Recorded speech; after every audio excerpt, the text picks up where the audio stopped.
ஓம் சாந்தி. அனைவருக்கும் இனிய வணக்கம். உங்கள் அனைவரையும் பிரம்மகுமாரிகள் அமைப்பின் சார்பாக வரவேற்கின்றேன். நாங்கள் இன்று ராஜயோக பாடநெறியை பற்றி நாங்கள் பார்க்க இருக்கின்றோம். அதற்கு முன்னால் உங்களுக்கு பிரம்மகுமாரிகள் அமைப்பு பற்றி சிறிய அறிமுகத்தை கொடுக்கலாம் என்று நினைக்கின்றேன். பிரம்மகுமாரிகள் அமைப்பானது 1937ஆம் ஆண்டு தன்னுடைய ஸ்தாபனத்தை ஸ்தாபித்தது. அதாவது இந்தியாவில் அப்பொழுது கராச்சி என்ற மாநிலத்தில்தான் இந்த பிரம்மகுமாரிகள் அமைப்பானது ஆரம்பிக்கப்பட்டது. இன்றைக்கு உலக நாடுகள் பலவற்றில் கிட்டத்தட்ட 10,000க்கு மேற்பட்ட கிளைகளை கொண்டு பிரம்மகுமாரிகள் அமைப்பு தன்னுடைய சேவைகளை செய்து வருகின்றது. இது ஒரு லாப நோக்கமற்ற ஒரு நிலையமாகும். சமுதாய மேம்பாட்டுக்காக, தனிநபர் மேம்பாட்டுக்காக பல நிகழ்ச்சிகளை நடத்தி வருகின்றது. எனவே ஐநா சபையிலும் கூட பிரம்மகுமாரிகள் அமைப்பானது பதியப்பட்டுள்ளது.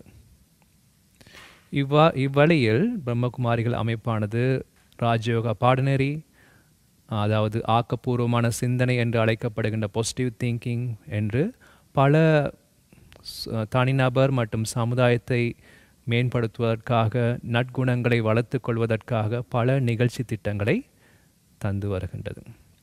அந்த வகையில் நாங்கள் இன்று ராஜயோக பாடநெறியை பார்க்க இருக்கின்றோம். அதாவது தியானம் என்று சொல்லும் பொழுது எங்களுக்கு பொதுவாக தெரியும், அதில் பல நன்மைகள் இருக்கின்றது. அமைதியாக இருத்தல், மனதை ஒருநிலைப்படுத்துதல், எங்களுடைய புத்தியை கான்சன்ட்ரேட் பண்ணுறது, ஒன்று குவிக்கிறது, எங்களுடைய வாழ்க்கையில் ஒரு நல்ல உறவு முறையை பேணுவது, எங்களுடைய தவறான பழக்கங்களிலிருந்து விடுபடுதல், இவ்வாறான பல நன்மைகள் இருக்கின்றது. அதே நேரத்தில் இறைவனை அறிதல், இறைவனுடன் தொடர்பு கொள்ளுதல், அவருடைய அன்பை அனுபவம் செய்தல், அவரிடமிருந்து சக்திகளை பெறுதல் போன்ற பல நன்மைகள் இருக்கின்றன. இந்த ராஜயோக பாடநெறியை பொறுத்தவரையில் அவ்வாறான பல தியான முறைகள் இருக்கின்றன. அதே நேரம் இது வெறுமனே தியானம் மட்டும் கிடையாது. எங்களுடைய வாழ்க்கையை பற்றி, எங்களுடைய வாழ்க்கையை நாங்கள் எவ்வாறு வாழ வேண்டும், எங்களுடைய வாழ்க்கையை பற்றிய ஒரு வரலாறு எங்களுக்கு கொடுக்கின்றது. எனவே எங்களுடைய வாழ்க்கையில் ஏற்படுகின்ற ஒவ்வொரு சூழலுக்கும் நாங்கள் எவ்வாறு முடிவெடுப்பது, அதை புரிந்து கொண்டு, அதன் அர்த்தத்தை புரிந்து கொண்டு வாழக்கூடியதாக இருக்கும். எங்களுடைய வாழ்க்கையில் ஒரு நம்பிக்கை ஏற்படும். எனவே இந்த ராஜயோக பாடநெறியானது எங்களுடைய வாழ்க்கை வரலாறு என்று கூட சொல்லலாம். பொதுவாக பார்த்தீர்கள் என்றால் தியானம் செய்வதற்கு எங்களுக்கு என்ன அவசியம்? எங்களுடைய எண்ணங்கள் அவசியம். எண்ணங்கள் இல்லாமல் எங்களுக்கு வாழ்க்கை இல்லை. எண்ணங்கள் பார்த்தீர்கள் என்றால் எப்பொழுதும் அது இயங்கிக் கொண்டே தான் இருக்கின்றது. அதிகாலையில் எழுந்தவுடன் இருந்து இரவு தூங்கும் வரைக்கும் எண்ணங்கள் ஓடிக்கொண்டே இருக்கின்றது. சில நேரங்கள் கனவுகளில் கூட வருகின்றது. இவ்வாறு எண்ணங்கள் பலவிதமாக வருகின்றது. இந்த எண்ணங்கள் பல வகைப்படுகின்றது. உதாரணமாக நாங்கள் 4 வகையாக இந்த எண்ணங்களை பிரிக்கலாம். ஒன்று பார்த்தீர்கள் என்றால் சாதாரணமான எண்ணங்கள், ஆர்டினரி தாட்ஸ். சாதாரணமான எண்ணங்கள் என்று சொல்லும் பொழுது அன்றாட வாழ்க்கையில் நாங்கள் என்ன செய்கின்றோம்? நாங்கள் வேலைக்கு போவது, சமைப்பது, சாப்பிடுவது, பாடசாலை செல்வது போன்ற சாதாரணமான எண்ணங்களை கொண்டது. அதற்கு அடுத்தது பார்த்தீர்கள் என்றால் 2வது வகை சாதகமான சிந்தனை, இல்லாவிட்டால் ஆக்கப்பூர்வமான சிந்தனை, பாசிட்டிவ் திங்கிங் என்று சொல்வார்கள். ஏதாவது ஒரு காரியம் செய்யும் பொழுது என்னால் அதை நிச்சயமாக செய்து முடிக்க முடியும், நான் நிச்சயமாக இந்த பரீட்சையில் சித்தியடைவேன், இந்த காரியத்தில் வெற்றியடைவேன், என்னால் செய்ய முடியும் என்ற அந்த உறுதியான தன்மையை இந்த பாசிட்டிவ் திங்கிங் அல்லது சாதகமான சிந்தனை எங்களுக்கு கொடுக்கின்றது. மூன்றாவது பார்த்தீர்கள் என்றால் எதிர்மறையான எண்ணங்கள், negative thoughts. So positive thoughts, அந்த சாதகமான எண்ணங்களுக்கு எதிராக இந்த எதிர்மறையான எண்ணங்கள் இருக்கின்றது. அதாவது என்னால் செய்ய முடியாது, நிச்சயமாக நான் இதில் தோல்வி அடைந்துடுவேன், இல்லாட்டி நான் இந்த பரீட்சையில் தோல்வி அடைந்துடுவேன், போன முறையும் நான் ஃபெயில் ஆகிட்டேன், இந்த முறை நிச்சயமாக நான் ஃபெயில் ஆகுவேன். ஸோ அப்படி பலவிதமான எதிர்மறையான எண்ணங்களை இது உருவாக்குது. நான்காவது பார்த்தீர்கள் என்றால் வீணான எண்ணங்கள், வேஸ்ட் தாட்ஸ். ஒரு விஷயத்தை திரும்ப திரும்ப சிந்திக்கிறது. ஒன்று பார்த்தீங்கன்னா கடந்த காலத்தில் நடந்த சம்பவங்களை திரும்ப திரும்ப நினைத்து கொண்டே இருத்தல். இல்லாவிட்டால் யாராவது ஒருவர் எங்களுக்கு ஏதாவது சொல்லியிருப்பார், அதை பற்றி நாங்கள் சிந்தித்து கொண்டிருக்கிறது. ஒருவர் ஏதாவது செய்து விட்டால் அதை பற்றி சிந்தித்து கொண்டிருப்பது. இல்லாவிட்டால் நடக்காத சம்பவத்தை கூட நாங்கள் திரும்ப திரும்ப கற்பனை பண்ணுவது, எதிர்காலத்தை பற்றி கவலைப்பட்டு கொண்டிருப்பது. இவ்வாறு பலவிதமான எண்ணங்கள் வீணான எண்ணங்கள் என்று சொல்லப்படுகின்றது. இப்படி 4 வகையான எண்ணங்கள்: சாதாரண எண்ணங்கள், ஆக்கப்பூர்வமான எண்ணங்கள், எதிர்மறையான எண்ணங்கள், வீணான எண்ணங்கள். இப்பொழுது சொல்லுங்கள் பார்ப்போம், எந்த எண்ணங்கள் அதிகமாக உள்ளன? பொதுவாக சொல்வார்கள் 95% வீணான எண்ணங்களை மனிதர்கள் கொண்டிருக்கின்றார்கள் என்று. நாங்கள் சிந்தித்து பார்த்தோம் என்றால் எவ்வளவு தூரம் நாங்கள் நிகழ்காலத்தில் வாழ்ந்து கொண்டிருக்கின்றோம். 5% மனிதர்கள் மட்டும்தான் நிகழ்காலத்தில் வாழ்ந்து கொண்டிருக்கின்றார்களாம். அது யாரு? சின்ன குழந்தைகள். அந்த குழந்தைகள் மட்டும்தான் நிகழ்காலத்தில் வாழ்ந்து கொண்டிருக்கின்றார்கள். ஏனைய மனிதர்கள் அனைவரும் ஒன்று இறந்த காலத்தில் வாழ்ந்து கொண்டிருப்பார்கள், இல்லாட்டி எதிர்காலத்தில் வாழ்ந்து கொண்டிருக்கின்றார்கள். அதனால் பார்த்தீர்கள் என்றால் அதிகளவு எண்ணங்கள் இருக்கும் பொழுது என்ன நடக்குது? ரொம்ப சுமையாக இருக்கும், தலை வலிக்கும் போல இருக்கும். ஸோ என்னால் எந்த தீர்மானமும் எடுக்க முடியாது. ஸோ அதிகளவு எண்ணங்கள் இருக்கும் பொழுது அதை மன அழுத்தம் என்று சொல்கிறார்கள். நிறைய வேலைகள், நிறைய விஷயங்கள் படிக்க வேண்டியிருக்கு. இந்த உலகம் பார்த்தீங்கன்னா ஒரு போட்டி நிறைந்த உலகமாக இருக்கு. ஸோ இதனால் மக்கள் நிறைய மன விரக்தி அடைகின்றார்கள். அதற்கு இந்த தியானம் ரொம்ப அவசியமாக இருக்கின்றது. ஒரு நாளைக்கு ஒரு மனிதன் கிட்டத்தட்ட 70,000-80,000 எண்ணங்களை உருவாக்குவதாக சொல்கின்றார்கள்.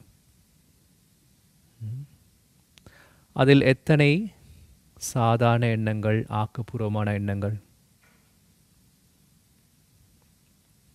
எனவே அதிகளவு வீணான எண்ணங்களும் எதிர்மறையான எண்ணங்களும் இருக்கின்றன.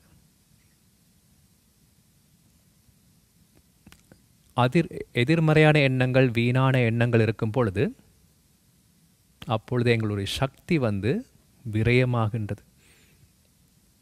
ஆக்கப்பூர்வமான எண்ணங்கள் இருக்கும் பொழுது, சாதகமான சிந்தனை இருக்கும் பொழுது அங்கே ஒரு சக்தி உருவாகின்றது. எனவே 2 பக்கங்கள் இருக்கின்றன. ஆனால் இன்று எதிர்மறையான சூழல் நிலவுகின்றது. மக்கள் நாளாந்தம் ஓடி ஓடி திரிகின்றார்கள். அதிகளவு சிந்தனைகள், அதிகளவு கவலைகள். எண்ணங்கள் ஒரு விதையைப் போல. என்னுடைய எண்ணங்கள் எப்படி இருக்கோ என்னுடைய வாழ்க்கையும் அவ்வாறு தான் இருக்கும். எண்ணம் போல் வாழ்க்கை என்று சொல்வார்கள். என்னுடைய எண்ணங்கள் எப்படி இருக்கோ அப்படி தான் உணர்வுகள் இருக்கும். என்னுடைய உணர்வுகள் எவ்வாறு இருக்கோ அவ்வாறு தான் என்னுடைய மனோபாவம் இல்லாட்டி விழிப்புணர்வு இருக்கும். என்னுடைய விழிப்புணர்வு எவ்வாறு இருக்கோ, என்னுடைய மனோபாவம் எவ்வாறு இருக்கோ, அதே போல தான் என்னுடைய நடத்தை, பழக்க வழக்கங்கள் இருக்கும். என்னுடைய பழக்க வழக்கத்தின் அடிப்படையில் என்னுடைய வாழ்க்கை தீர்மானிக்கப்படுகின்றது. என்னுடைய வாழ்க்கை சந்தோஷமாக இருக்க வேண்டுமென்றால் நல்ல எண்ணங்கள் இருக்க வேண்டும், சாதகமான சிந்தனை இருக்க வேண்டும். துன்பம் இருக்கும் பொழுது அங்கே அதிகளவு வீணான எண்ணங்கள் இருக்கின்றது, அதிகளவு எதிர்மறையான எண்ணங்கள் இருக்கின்றது. இவற்றை எவ்வாறு நாங்கள் வெற்றி கொள்வது? இதற்கு இந்த ராஜயோக தியானம் மிகவும் உதவியாக இருக்கும். பலவிதமான கேள்விகள் எங்களுக்குள்ளே எழுகின்றது. ஏன், எதற்கு, எவ்வாறு என்று பல கேள்விகள் நாளாந்தம் எழுகின்றது. அதற்கு இந்த ராஜயோகத்தின் மூலமாக விடைகளை பெற்றுக்கொள்ளலாம்.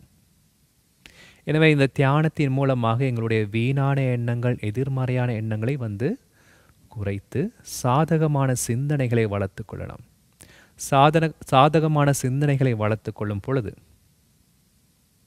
நான் என்னுடைய நல்ல குணங்களை வளர்த்து கொள்கின்றேன். அதே நேரத்தில் என்னுடைய திறமைகளை வளர்த்து கொள்கின்றேன். ஒரு குடும்பத்தில் ஒரு நல்ல ஆரோக்கியமான உறவு முறையை ஏற்படுத்துகின்றேன். ஒரு எண்ணம் உருவாகும் பொழுது அது ஒரு சூழலை உருவாக்குகின்றது. அந்த எண்ணம் எப்படி இருக்கோ அந்த ஒரு சூழலை உருவாக்குகின்றது. ஒரு அமைதியான சூழலோ, சந்தோஷமான சூழலோ, இல்லாட்டி துன்பமான ஒரு சூழலோ, ஒரு துக்கம் நிறைந்த சூழலோ அதை உருவாக்குகின்றது. எனவே தியானத்தின் மூலமாக நானும் அமைதியாக இருக்கின்றேன், என்னுடைய சூழலையும் நான் நன்றாக அமைதி நிறைந்ததாக வைத்திருக்கின்றேன். ஸோ இதுதான் இந்த ராஜயோக பாடநெறியின் முக்கியத்துவம். ஸோ ஒருவர் வரும் பொழுது அவர் எனக்கு கடந்த காலத்தில் நிறைய உதவி செய்திருக்கின்றார். அப்பொழுது அவரை பார்க்கும் பொழுது எனக்கு எவ்வாறு உணர்வு தோன்றும்? நல்ல உணர்வுகள், நல்ல எண்ணங்கள் தோன்றும். எனவே நல்ல எண்ணங்கள் தோன்றும் பொழுது எனக்கு ரொம்ப சந்தோஷமாக இருக்கும். அதே நேரத்தில் இன்னொருவர் வரும் பொழுது அவர் எனக்கு ரொம்ப துன்பம் கொடுத்திருக்கின்றார், என்னுடைய வாழ்க்கையில் தடைகளை ஏற்படுத்தியிருக்கின்றார். எனவே அவரை பார்க்கும் பொழுது என்னுடைய மனோபாவம், என்னுடைய உணர்வுகள், என்னுடைய எண்ணங்கள் எவ்வாறு இருக்கும்? எதிர்மறையாக இருக்கும். எனவே உடனடியாக என்னுடைய முகம் மாறிவிடும். ஏனென்றால் என்னுடைய எண்ணங்கள் எப்படி இருக்கோ அது முகத்தில் தெரியும். அப்போ ஒருத்தரை பார்க்கும் பொழுது எனக்கு சந்தோஷம் ஏற்படுது, இன்னொருத்தரை பார்க்கும் பொழுது எனக்கு துன்பம் ஏற்படுது. அதன் அர்த்தம் என்ன? நான் என்னுடைய கட்டுப்பாட்டில் இல்லை. என்னுடைய கட்டுப்பாட்டில் நான் இல்லை, அவர்கள் என்னை இயக்குகின்றார்கள். வெளியில் உள்ள சூழல் என்னை இயக்குகின்றது என்று அர்த்தமாகும். எனவே இந்த ராஜ யோகத்தின் மூலமாக நாங்கள் எல்லாம் ராஜாக்களாக ஆகலாம். ராஜாக்கள் என்றால் தன்னைத்தானே ஆள்பவர்கள், சுயராஜ்ய அதிபதிகள். நான் என்னை, என்னுடைய மனதை, என்னுடைய உடலை நான் என்னுடைய கட்டுப்பாட்டில் வைத்திருக்கலாம். இவற்றை இந்த ராஜயோக பாடநெறியில் நாங்கள் பார்ப்போம். தொடர்ந்து இந்த ராஜயோக பாடநெறியை நீங்கள் இறுதி வரை கேளுங்கள். கிட்டத்தட்ட 6-7 பாடங்கள் இருக்கின்றன. இந்த ஒவ்வொரு பாடங்களையும் படிப்படியாக நீங்கள் கற்று உங்கள் மனதை சக்தி மிக்கது ஆக்கலாம்.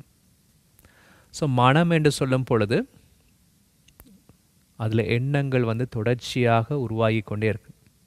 அலைகளைப் போல மீண்டும் உருவாகி கொண்டே இருக்கின்றது. மனம் ஒரு குரங்குன்னு சொல்வார்கள். ஏனென்றா ஒரு நேரம் இதை சிந்திக்கும், அடுத்த நேரம் இன்னொன்று சிந்திக்கும், அதாவது தாவிக்கொண்டே இருக்கும். ஸோ மனசில் அதிகளவு சிந்தனைகள் இருக்கும் பொழுது அது எங்களுக்கு மிகப்பெரிய ஒரு பாரமாக தோன்றும், அதிகளவு கவலையை ஏற்படுத்தும். என்னுடைய உடலில் ஏதாவது பிரச்சனை இருந்தால் நான் வைத்தியரை நாடி மருந்தெடுக்கலாம். ஸோ மனசில் நிறைய கவலை இருந்தால் மருந்தெடுக்க முடியுமா? வைத்தியரால் எதுவுமே செய்ய முடியாது. அவர் என்ன செய்வார்? அவர் உங்களுக்கு தூக்க மாத்திரையை கொடுப்பார். தூங்கினா பிரச்சனை முடியுமா? இல்லைண்ணா. அப்போ என்னுடைய மனசை நான் எவ்வாறு சந்தோஷமாக வைத்திருப்பது? மனது எங்கே இருக்குது? அதைத்தான் நாங்கள் இன்றைக்கி பார்க்க போகிறோம். ஸோ நான் யார்? ஒருவர் நோய்வாய்ப்பட்டு ஒரு வைத்தியசாலையில் அனுமதிக்கப்படுறாரு. வைத்தியரால் அவரை குணப்படுத்த முடியல, அவர் கடைசியில் இறந்து போகிறார். அப்போ வைத்தியர் வந்து குடும்பத்தவர்களுக்கு சொல்கிறாரு, அவர் வந்து உடல் பிரிந்துட்டார். யார் உடல் பிரிந்தது? வைத்தியசாலைக்கு வரும் பொழுது அவரை பெயரை சொல்லி அழைத்தார்கள். அவர் இறந்த பிறகு வைத்தியர் என்ன சொல்கிறாரு, அந்த உடம்பை எடுத்துகிட்டு போங்க, அந்த பொடியை எடுத்துகிட்டு போங்கன்னு சொல்கிறார். என்ன வித்தியாசம்? ஸோ உடல் உயிர் இரண்டு இருக்கின்றதுன்னா, உடல் வேறு உயிர் வேறு. உயிர் உடலை விட்டு பிரிந்த பிறகு அதை இறப்பு என்று சொல்கின்றார்கள். எனவே நான் யார்? இந்த உடலை பார்த்து இது என்னுடைய கை, என்னுடைய கால், என்னுடைய கண்கள் என்று சொல்கிறோம். இதை யார் சொல்கிறா? நான் தான் இந்த உடம்பண்டா, இது என்னுடையது, இது என்னுடையதுன்னு இந்த உடம்பை பார்த்து நான் சொல்ல மாட்டேன்னு. இந்த உடம்புக்கு வெளியிலிருந்து யாரோ ஒருத்தர் சொல்கிறார், இது என்னுடைய கண், இது என்னுடைய கால், இது என்னுடைய கைகள். அப்போ உண்மையிலே நான் யார்? நான் இந்த உடல் அல்ல, நான் ஓர் உயிர். உயிர் என்று சொல்லும் பொழுது உடல் எங்கே இருக்குது? அடுத்த கேள்வி. அதிகளவு சிந்தனைகள் உருவாகும் பொழுது தலை மிகவும் பாரமாக இருப்பதாக நாங்கள் பார்த்தோம்.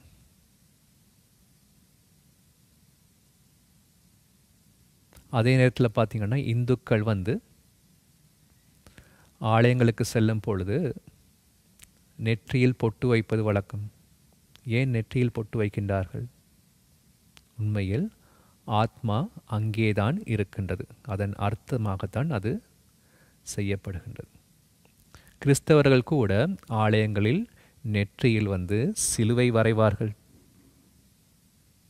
இஸ்லாமியர்கள் அவர்கள் தொழுவும் பொழுது நெற்றியை நிலத்தில் தொட்டு தொழுவார்கள். எனவே இந்த நெற்றி வந்து மிகவும் முக்கியமான ஒரு பகுதி. ஆத்மாவாகியது இரண்டு புருவங்களுக்கு மத்தியில் மூளைக்கு சற்று அருகாமையில் இருக்கின்றது. ஆத்மா வந்து ஒரு உயிர். இந்த உடல் வந்து அழியக்கூடியது. இந்த உடல் ஆக்கப்பட்டுள்ளது பஞ்சபூதங்களால்: நிலம், நீர், காற்று, ஆகாயம், வெப்பம்.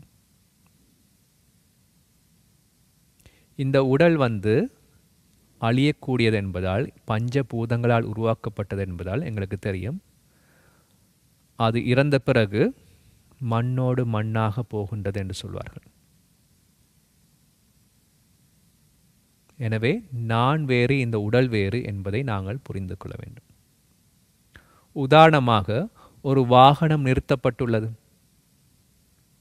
அந்த வாகனம் வந்து தானா எங்கேயும் போகாது. அதுக்கு ஒரு சாரதி தேவை. சாரதி இருந்து வாகனத்தில் இருந்து அமர்ந்து அதை செலுத்தினால்தான் இந்த வாகனம் செல்லும். அதே போல இந்த உடல் என்பது ஒரு வாகனத்தை போல. சாரதி இல்லாமல் இந்த வாகனம் இயங்காது. உயிர் இல்லாமல் இந்த உடம்பு வந்து இயங்காது. அப்போ சாரதி எங்கே இருக்கிறாரு வாகனத்தில்? அவருக்கு ஒரு ஆசனம் இருக்குது, அங்கே இருந்து கொண்டு தான் அந்த வாகனத்தை செலுத்தலாம். அதே போல் இந்த உடலில் சாரதி எங்கே இருப்பார்?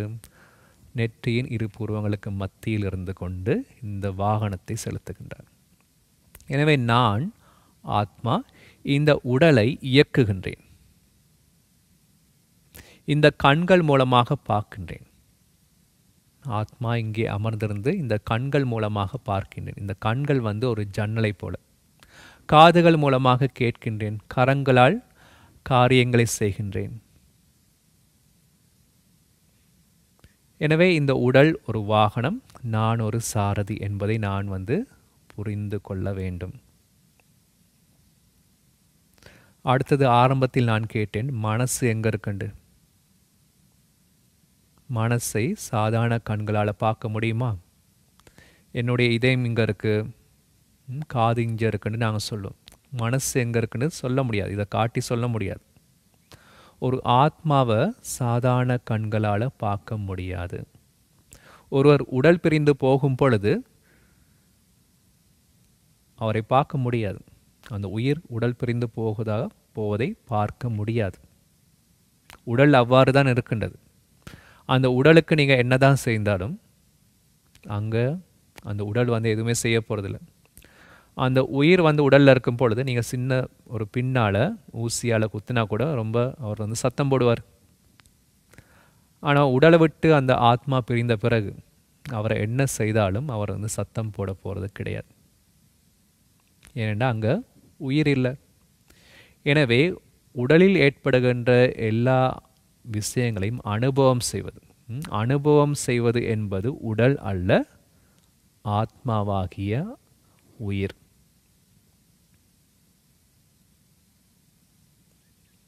ஆத்மாவாகிய நான் தான் அனைத்தையும் அனுபவம் செய்கின்றேன். இந்த உடலை கொண்டு நான் வந்து அனைத்து காரியங்களையும் செய்கின்றேன். ஆத்மாவை யாரும் வெட்டவும் முடியாது, தீயினால் எரிக்கவும் முடியாது. ஆத்மா அழிவற்றது, ஆத்மா அனாதியானது. எனவே மனசு எங்கே இருக்கு?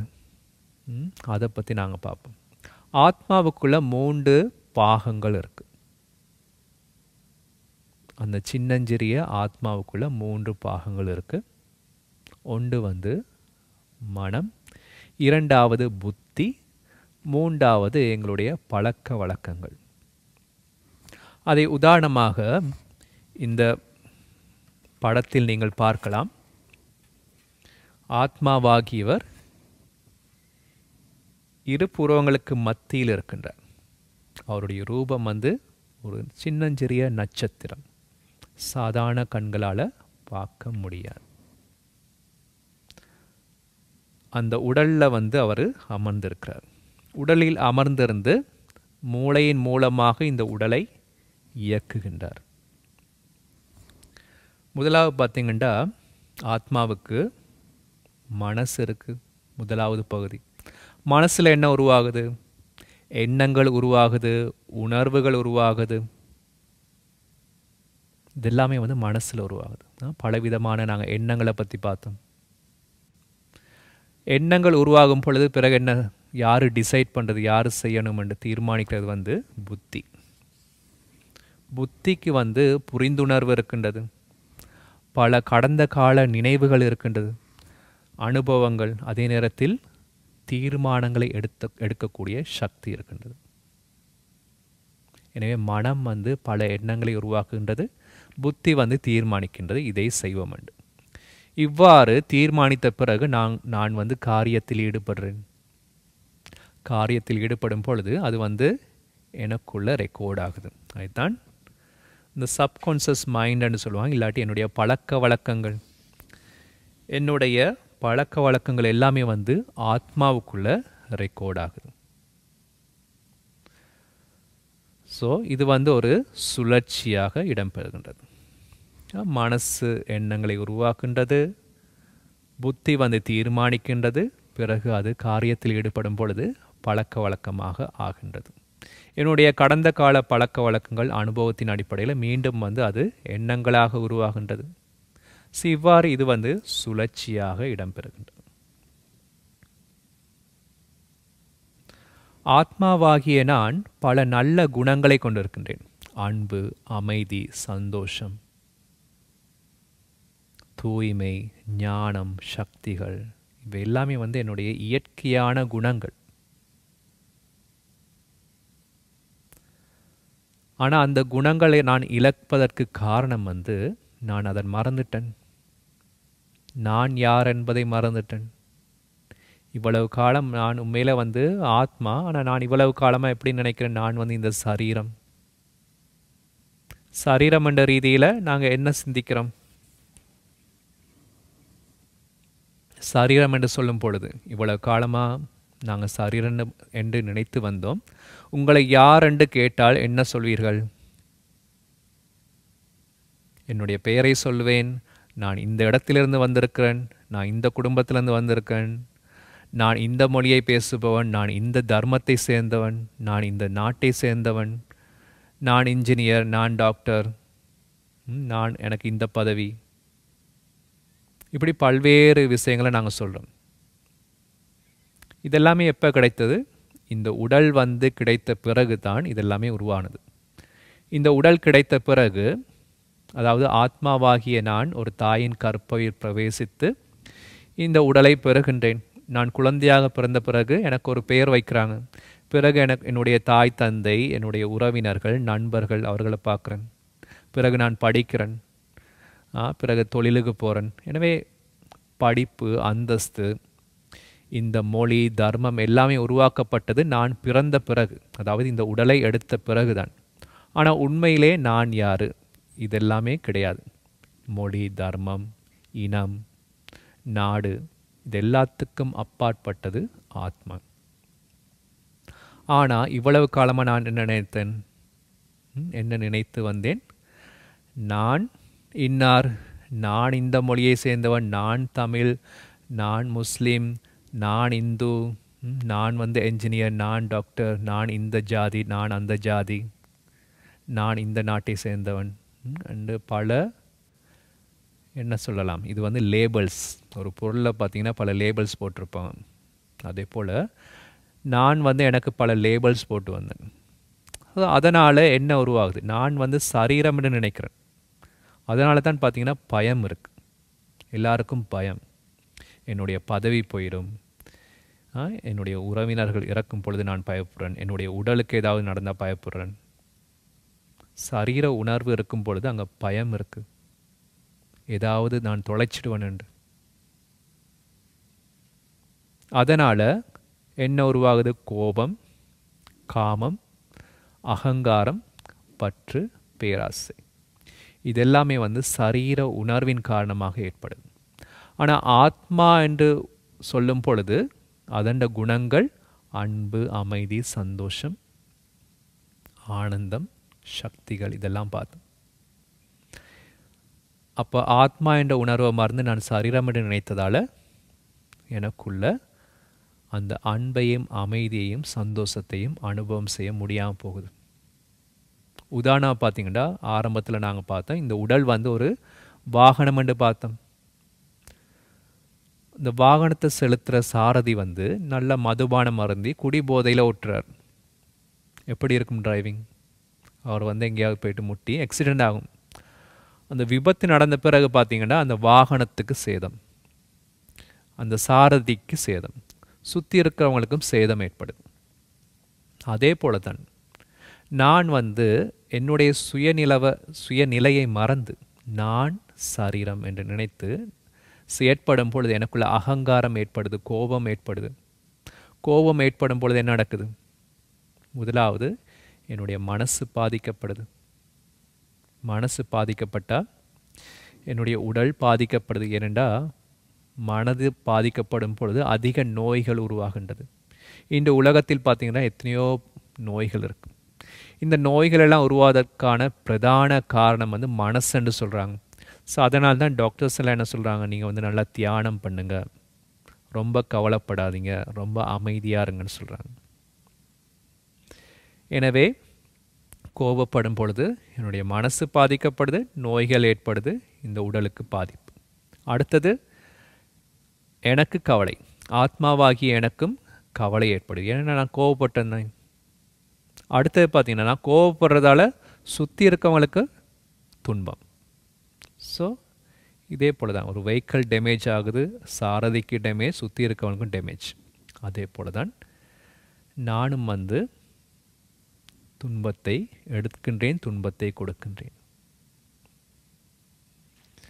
அப்போ சரீர உணர்வின் காரணமாக உருவாக்குகின்ற எண்ணங்கள் எல்லாமே வந்து பார்த்திங்கன்னா அதிகளவு எதிர்மறையான எண்ணங்கள், வீணான எண்ணங்களை உருவாக்குகின்றேன்.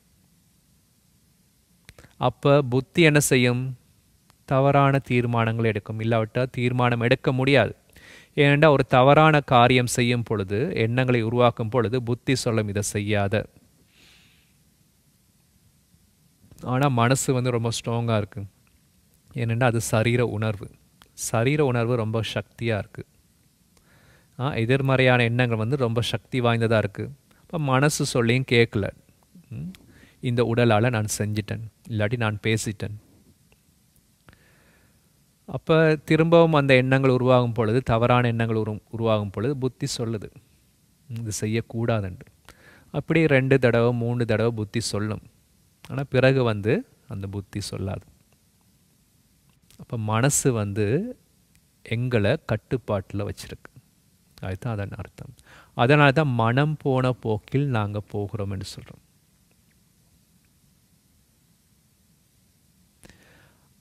ஸோ அப்படி பார்க்கும் பொழுது நான் தவறான எண்ணங்களை உருவாக்கும் பொழுது புத்தி வந்து சக்தி இழந்துருது. அப்போ என்னுடைய பழக்க வழக்கங்கள் எல்லாமே வந்து ரொம்ப எதிர்மறையாக இருக்குது. ஸோ இந்த உலகத்தின் சூழ்நிலையை பாருங்கள், எல்லாருமே வந்து தன்னுடைய மனம் போன போக்கிலே போய்கொண்டிருக்காங்க. ஸோ தவறான எண்ணங்களில் ஈடுபடுறாங்க. அந்த ஒரு தவறுன்னு தெரிந்தால் கூட அது திரும்ப திரும்ப செய்கிறாங்க. உதாரணமாக பார்த்தீங்கன்னா, ஒரு புகைப்பிடித்தல்னா அந்த சிகரெட் அந்த பாக்ஸ்லேயே வந்து போட்டிருப்பாங்க, அந்த பெட்டியிலே புகைப்பிடித்தல் உடலுக்கு கேடு, புற்றுநோயை உருவாக்கும் என்று. ஆனால் அது தெரிந்தும் கூட அவர்கள் தொடர்ந்தும் அதை செய்து கொண்டே இருப்பாங்கன்னா, ஸோ ஆரம்பத்தில் புகைப்பிடிக்கும் பொழுது புத்தி சொல்லும் அதை செய்யக்கூடாதுன்னு 2-3 தடவை தான் சொல்லும். ஆனால் அதுக்கு பிறகு புத்தி வந்து ஒன்றுமே சொல்லாது. ஸோ மனசு வந்து தன்னுடைய பாட்டிலே இயங்கி கொண்டு இருக்கும். அப்போ யாருக்கு சேதம்? துன்பம் வந்து அந்த ஆத்மாவுக்கு, உடலுக்கு சேதம் ஏற்படுது. எனவே இது ஒரு வட்டமாக சுழற்சியாக ஏற்படுகின்றது. இப்போ என்னுடைய பழக்க வழக்கம் எல்லாம் தீயதாக ஆகிட்டு, எப்படி வந்து நான் இழந்து போன அமைதியையும் சந்தோஷத்தையும் மீண்டும் பெறுவது? நான் என்னுடைய அமைதியையும் சந்தோஷத்தையும் இழந்தபடியாக நான் வெளியில் போய்ட்டு நான் தேடுறேன். அப்போ கடவுள் கூறுகின்ற வழிதான் எல்லாமே வந்து எங்கே உருவாகுது? என்னுடைய மனசில் உருவாகுது. மனதில் உருவாகின்ற எண்ணங்கள் வந்து விதை. எனவே நல்ல எண்ணங்களை உருவாக்குங்கள். ஆத்மாவுடைய குணங்கள் எப்படி? அன்பு, அமைதி, சந்தோஷம். எனவே அவ்வாறான நல்ல எண்ணங்களை உருவாக்குங்கள். மற்றவர்களுக்கு அமைதியை கொடுத்தல், மற்றவர்களோடு அன்பாக பழகுதல், மற்றவர்களுக்கு சந்தோஷத்தை கொடுத்தல், இவ்வாறான எண்ணங்களை உருவாக்கும் பொழுது, நல்ல மேன்மையான எண்ணங்களை உருவாக்கும் பொழுது புத்தி என்ன செய்யும்? ரொம்ப சக்தி மிக்கதாகும், நல்ல தீர்மானங்களை எடுக்கும். பிறகு அது பழக்க வழக்கத்தில் உருவாகின்றது. நல்ல பழக்க வழக்கங்களை உருவாக்கும் பொழுது கடந்த காலத்தில் செய்த அந்த தீய பழக்க வழக்கங்கள் எல்லாமே இல்லாமல் போய்விடும். ஆரம்ப காலத்தில் பார்த்தீங்கன்னா அந்த கெசட்ஸ் பார்த்துருப்பீங்க, அந்த ரெக்கார்டர், கெசட் பிளேயர்னு சொல்லுவாங்க. அந்த கெசட்டில் வந்து பாட்டெல்லாம் இருக்கும். புதிய பாட்டு வேணுமெண்டா அந்த கெசட்லேயே வந்து ரெக்கார்ட் பண்ணால் புதிய பாட்டு வரும். அந்த பழைய பாட்டு எல்லாமே அழிஞ்சிடும். அதே போல் நான் வந்து நல்ல காரியங்கள் செய்ய செய்ய என்னுடைய கெட்ட பழக்கங்கள், தீய பழக்கங்கள் எல்லாமே இல்லாமல் போய்விடும். இதற்கு ஆதாரம் என்ன? நான் வந்து நல்ல எண்ணங்களை மீண்டும் மீண்டும் உருவாக்குவது. எனவே நான் புரிந்து கொள்ள வேண்டியது, நான் ஒரு ஆத்மா, நான் ஒரு அன்பான ஆத்மா, நான் அமைதியான ஆத்மா, நான் சந்தோஷம் நிறைந்த ஆத்மா என்ற விழிப்புணர்வை நான் கொண்டிருக்கணும். அமைதி, சந்தோஷம் என்பது வெளியில் கிடையாது, அது எனக்குள்ளே தான் இருக்கு. ஆத்மாவாகிய நான் அரசன். மனம், புத்தி, பழக்க வழக்கம் என்பது என்னுடைய அமைச்சர்கள். எனவே அரசன் வந்து இவர்களுக்கு கட்டளையிடணும், அமைச்சர்களுக்கு. ஆனால் இவ்வளவு காலம் என்ன நடந்தது? மனசு தான் இவ்வளவு காலம் இந்த ஆத்மாவை கண்ட்ரோலில் வைத்திருந்தது, அரசனை கண்ட்ரோலில் வைத்திருந்தது. இப்போ இந்த முதலாவது பாடநெறியின் மூலமாக நாங்கள் அறிந்து கொள்கிறோம், நாங்கள் இந்த சரீரம் அல்ல, நான் ஒரு ஆத்மா. எனவே நான் என்னுடைய மனதை வழி நடத்துகின்றேன். ஸோ மனதை வந்து கட்டுப்படுத்துவதுன்னு சொல்ல முடியாது. ஸோ மனதை வந்து கட்டுப்படுத்த முடியாது. மனசு வந்து ஒரு குழந்தையை போல. குழந்தை வந்து ரொம்ப அடம் பிடிக்கும். அடம் பிடிக்கும் பொழுது பெற்றோரும் வந்து அடம் பிடிச்சா குழந்தை வந்து கடைசி மட்டும் கேட்காது. இப்போ குழந்தை வந்து கையில் வந்து ஒரு கத்தியை வச்சு விளையாடி கொண்டு இருக்கு. ஸோ அம்மா என்ன செய்வாங்க? அம்மா அப்படி பறித்து எடுக்க மாட்டாங்க. பறிச்செடுத்தால் என்ன கை வெட்டுப்பட்டுரும். குழந்தையும் வந்து அடம் பிடிக்கும் தானே. அப்போ அம்மா என்ன செய்வாங்க, வேறொரு விளையாட்டு பொருளை கொடுத்து அதை தாமாண்டு கத்தியை மெதுவாக எடுத்துருவாங்க. அதே போல தான் மனசை வந்து நாங்கள் கட்டுப்படுத்த முடியாது. ஏன்னா இவ்வளவு காலமாக மனசு வந்து அலைஞ்சு திரிஞ்சிட்டு உடனே கட்டுப்படுத்த முடியாது. எனவே நான் என்ன செய்கிறேன், புத்தி மூலமாக மனதை வழி நடத்துகின்றேன். மனமே அங்கே போகாதே, இது கூடாது, இந்த வழியில் போவோம், இவ்வாறு செய்வோம் என்று நாங்கள் மனதை வந்து வழி நடத்துகின்றோம். இந்த தியானத்தின் மூலமாக இந்த மனதை வந்து என்னுடைய கட்டுப்பாட்டில் வழிப்படுத்தலாம். ஆத்மா என்று சொல்லும் பொழுது அதன் ரூபம் வந்து நட்சத்திரம் போன்ற ஒரு ஒளிப்புள்ளி. ஆத்மா என்பது ஒரு விதை போல. ஒரு மாங்கனி விதையை போட்டிங்கண்டா மாமரம் வரும். அதே போல் நாங்கள் என்ன விதையை போடுறோமோ அதற்குரிய மரம் தான் வரும். நிச்சயமாக வேறு மரம் வராது. அதே போல் ஆத்மாவாகியவர் மீண்டும் மனிதராகத்தான் பிறப்பார். மனித ஆத்மா மனிதராகத்தான் மீண்டும் மீண்டும் பிறப்பார். சில தர்மங்களை சொல்லியிருப்பாங்க, ஆத்மாக்கள் வந்து புழுவாக பிறப்பாங்க, மரமாக பிறப்பாங்க, பறவையாக பிறப்பாங்க, அப்படிலாம் சொல்லியிருக்காங்க. அண்ட் உண்மையான அர்த்தம் பார்த்திங்கன்னா மனிதர்களுடைய நிலைமை வந்து அவ்வாறு ஆகின்றது. ஒரு ஆத்மா மனிதனாக பிறந்தாலும் கூட இந்த மனிதனுடைய நிலைமை வந்து அவருடைய செயல்களுக்கு ஏற்ப அவ்வாறு ஆகின்றது. இன்றைய உலகத்தில் பார்த்திங்கன்னா மனிதர்கள் சாப்பிடுவதற்கு வழி இல்லாமல் இருக்காங்க, தெருவில் வசிக்கிறாங்க. அவர்களுடைய நடத்தையை பாருங்கள். அவங்க பார்த்து சொல்லுவாங்க மிருகத்தை விட மோசமாக இருப்பதாக சொல்லுவாங்க. எனவே மனிதனாக பிறந்தாலும் மிருகத்தை போல இருக்கின்றார்கள், ஒரு மரத்தை போல இருக்கின்றார்கள், எந்த விதமான பயனும் அற்றவர்களாக இருக்கின்றார்கள். அதைத்தான் அந்த சமயங்களில் கூறியிருக்கின்றார்கள். எனவே ஆத்மா நிச்சயமாக மனித ஆத்மாவாகத்தான், இந்த மனித ஆத்மா நிச்சயமாக மனிதனாக தான் பிறப்பார். அதை நாங்கள் புரிஞ்சுக்கொள்ளணும். அடுத்தது பார்த்திங்கன்னா ஆத்மா ஒரு நடிகன். நாங்கள் எல்லாமே வந்து நடித்து கொண்டு இருக்கிறோம். ஒரு நடிகனுக்கு ஒரு வேஷம் கொடுக்கும் பொழுது என்ன செய்வார், அவருக்கு ஒரு ராஜா வேஷம் கொடுக்கப்பட்டிருக்கு. உடனே என்ன செய்வார், ராஜாவை போலே உடை உடுத்துக்கொள்வார், ராஜாவை போல பேசுவார், அவரோட செய்கையெல்லாம் மாறிடும்.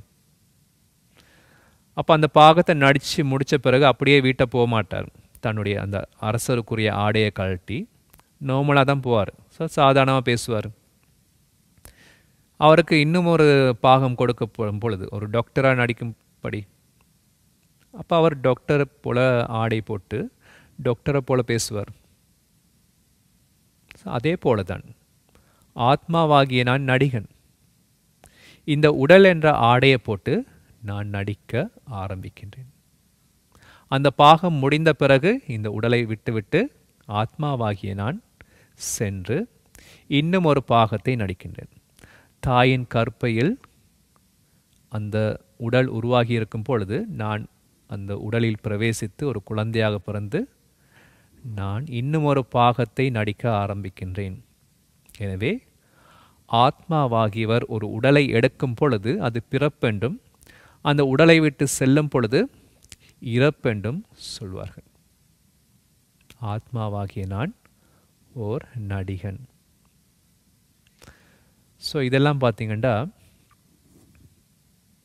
நான் யார் என்பதற்கான விளக்கம். ஸோ உங்களுக்கு இந்த பாடம் வந்து ரொம்ப தெளிவாக தெரிந்திருக்கும்னு நினைக்கிறேன்.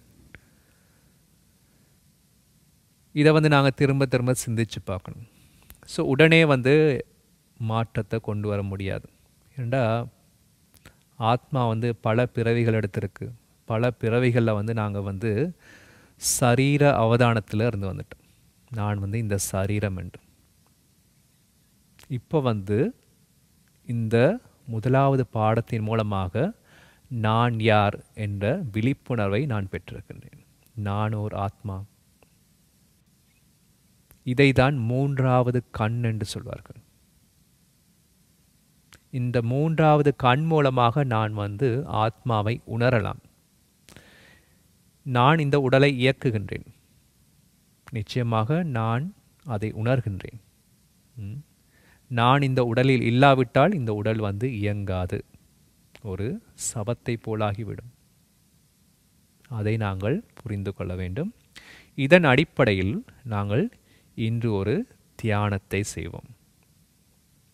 இந்த தியானம் செய்யும் பொழுது நாங்கள் பொதுவாக இங்கே கண்களை திறந்தவாறு தான் செய்வோம். கண்களை திறந்து செய்யும் பொழுது நாங்கள் எங்களுடைய விழிப்புணர்வு இருக்கும். என்னுடைய எண்ணங்கள் ரொம்ப தெளிவாக விழிப்புணர்வோடு இருக்கும். நாங்கள் நிறைய சக்திகளை பெற்றுக்கொள்ளலாம். கண்கள் மூடியிருந்தால் அமைதியாக தான் இருக்கும். கொஞ்ச நேரத்தில் என்ன ஆகும், அப்படியே தூக்கம் வந்துடும். ஸோ அதனால தான் இந்த ராஜயோகத்தில் பார்த்திங்கன்னா கண்களை திறந்து கொண்டு நாங்கள் தியானம் செய்யலாம்.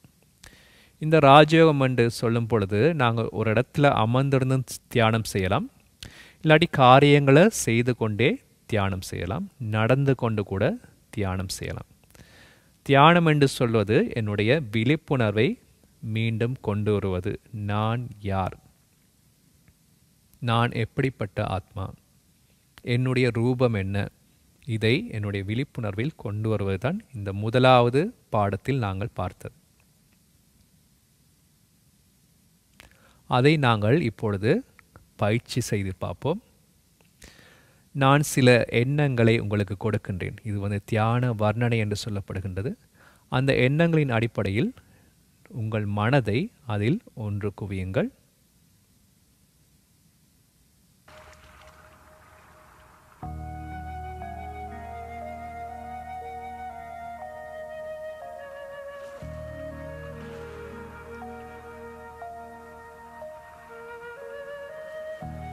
அமைதியாகவும் சௌகரியமாகவும் அமர்ந்து கொள்ளுங்கள். உங்கள் எண்ணங்களை வெளி உலகத்திலிருந்து அகற்றி உங்களுக்குள் ஒன்று குவியுங்கள்.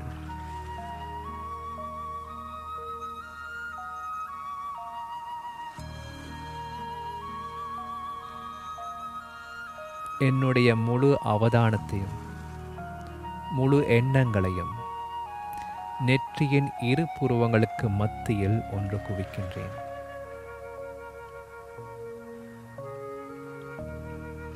நான் ஓர் ஆத்மா, நட்சத்திரம் போன்று பிரகாசமாக இருக்கின்றேன்.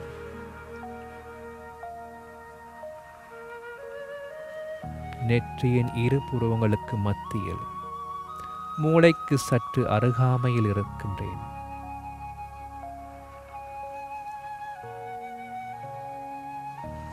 ஆத்மாவாகிய நான் இந்த உடலிலிருந்து வேறுபட்டிருக்கின்றேன்.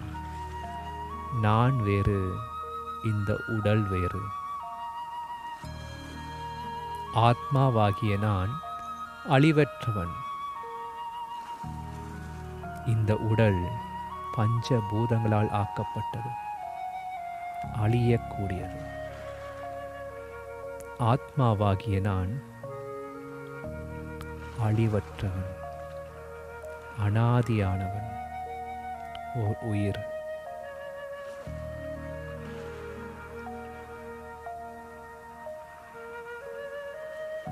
இந்த கண்கள் மூலமாக பார்க்கின்றேன், காதுகள் மூலமாக கேட்கின்றேன், கைகள் மூலமாக காரியங்களை செய்கின்றேன்.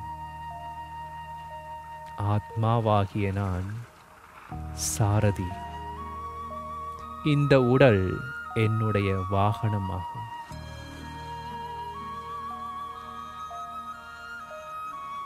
அமைதி என்னுடைய சுய தர்மம். அந்த அமைதியில் நான் இருக்கின்றேன். அந்த அமைதியை அனுபவம் செய்கின்றேன். என்னுடைய எண்ணங்கள் மிக லேசாக இருக்கின்றன. மேன்மையான எண்ணங்களை நான் கொண்டிருக்கின்றேன். அமைதி, அன்பு, சந்தோஷம், தூய்மை, ஞானம், ஆனந்தம், இவை அனைத்தும் என்னுடைய உண்மையான குணங்கள்.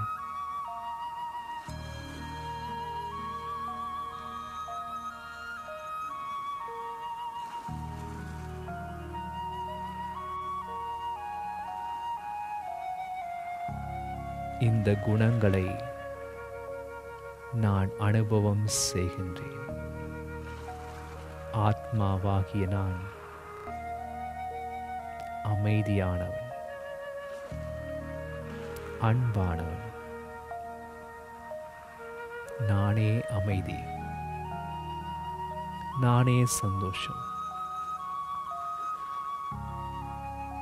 இந்த விழிப்புணர்வில் என்னுடைய காரியங்களை செய்ய ஆரம்பிக்கின்றேன்.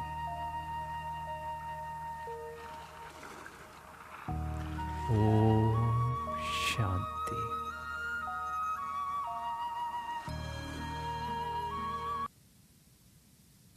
இன்றைய பாடம் உங்களுக்கு நன்றாக புரிந்திருக்கும் என்று நான் நம்புகின்றேன். உங்களுக்கு ஏதாவது கேள்விகள் இருந்தால் அதை குறித்து வைத்துக் கொள்ளுங்கள். நாங்கள் எங்களுடைய இறுதி பாடத்தில் அதை நீங்கள் கேட்கலாம். அவற்றுக்கான பதில்களை நாங்கள் பார்ப்போம். எனவே அனைவருக்கும் நன்றி. மீண்டும் சந்திப்போம். ஓம் சாந்தி. வணக்கம்.